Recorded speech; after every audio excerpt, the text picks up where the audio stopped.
The morning sun had barely climbed above the skyline when Richard Langston, billionaire tech mogul and ruthless CEO of Langston Dynamics, stepped out of his private elevator into his 80th floor office overlooking Manhattan. The windows stretched from floor to ceiling, revealing a world he thought he owned. Power clung to him like an expensive cologne.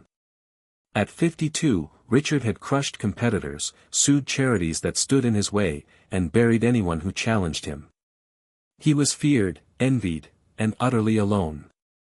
That morning, something strange happened. A man in ragged clothes, maybe 70 years old, somehow bypassed security and walked silently into Richard's office. His eyes, sharp, still, and terribly wise, locked onto Richard's. "You will die tomorrow," the old man said softly, with calm certainty. Richard blinked. "Excuse me?" "I said," the man repeated, "you will die tomorrow." Then silence. And then, Richard laughed. Hard. "Security," he shouted through the intercom. "We've got a lunatic in here." As guards rushed in and grabbed the man, he turned around and looked at Richard one last time. "You have less than 24 hours to make peace. Don't waste them." Richard smirked as the doors closed behind the old man. What a nut job. But as he sat back down, the grin faded a little. Richard stared at the city below, tapping his gold-plated pen on his desk. For the first time in years, he couldn't focus. Why did the man seem so sure?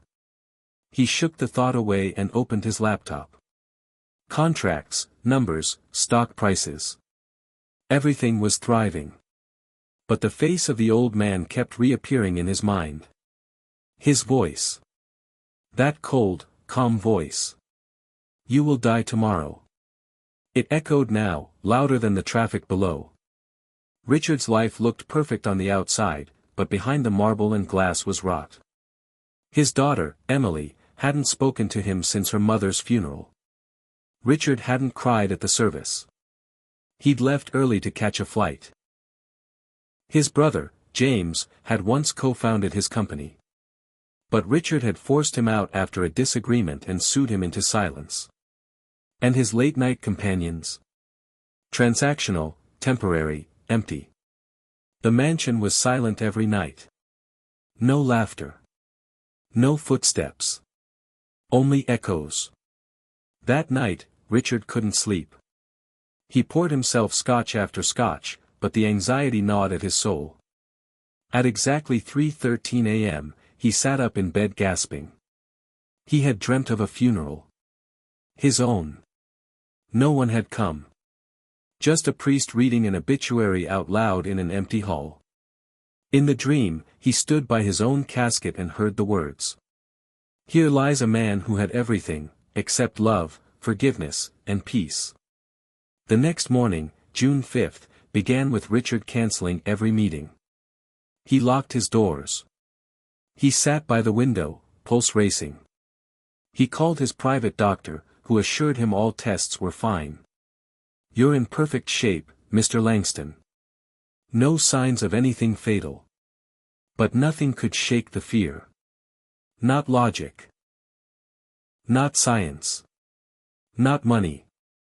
At 10:15 a.m., Richard picked up his phone and stared at a number he hadn't dialed in nearly 2 decades.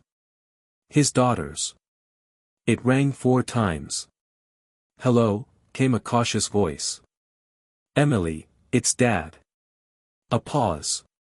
Long and heavy. "I know I don't deserve to call you," he said, voice trembling. "But I just wanted to say, I'm sorry." "Why now?" she whispered, her voice breaking.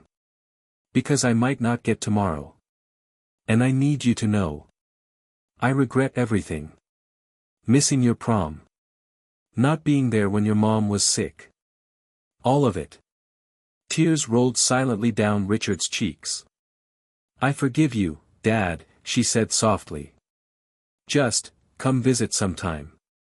You're still my father." By noon, Richard was on another call. This one to his brother, James.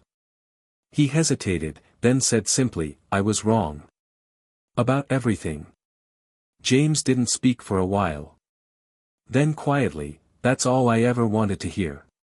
By late afternoon, Richard was in his car, instructing his driver to comb the streets.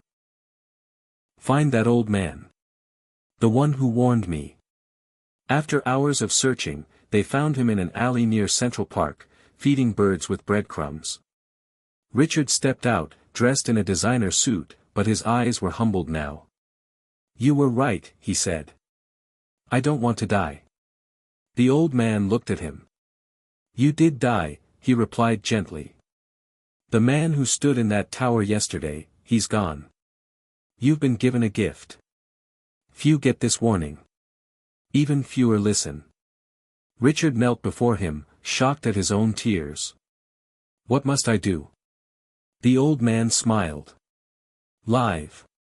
Truly. Give more than you take. Love more than you own."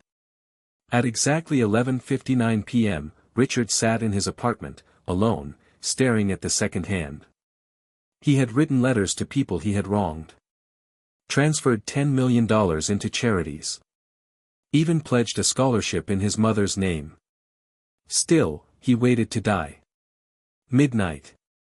Nothing happened. No heart attack. No collapse. No pain. Just silence. And then a single tear fell down his face. Not out of fear, but out of gratitude. Richard didn't waste his second chance. He sold his private yacht to fund a rehab center. He personally showed up every weekend to serve food at homeless shelters. He started mentoring young entrepreneurs, not for profit, but to teach them integrity. Most importantly, he met Emily again. She brought someone with her. A tiny girl named Lily. His granddaughter. She held his hand and said, "Mommy says you used to be mean." He smiled. "I was. But I'm trying to be better." June 5, 1 year later.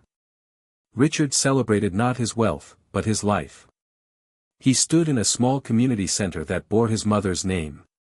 He had donated it anonymously, but people had found out anyway.